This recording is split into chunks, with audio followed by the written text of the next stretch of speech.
Mais je pense que mon message, c'est que d'abord, nous travaillons à ce que le retrait se fasse dans les délais, comme cela a été stipulé dans la résolution du Conseil de sécurité et convenu avec le gouvernement malien.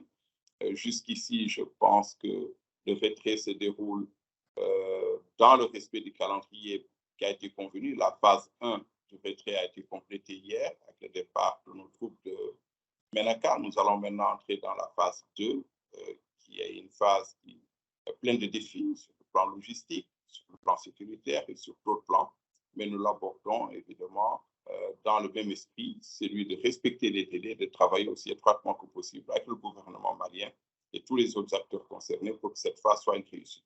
L'autre message, c'est que nous avons été, la mission a été déployée au Mali pendant presque 10 ans à la demande du gouvernement malien et que pendant ces 10 années, elle s'est employée dans toute la mesure du possible et dans un contexte extrêmement difficile à appuyer les autorités et le peuple malien. Je pense que des résultats appréciables ont été réalisés, mais évidemment, rien n'est parfait. Il y a encore beaucoup de travail à faire, beaucoup d'efforts sont requis que le Mali retrouve la paix à laquelle aspire son peuple.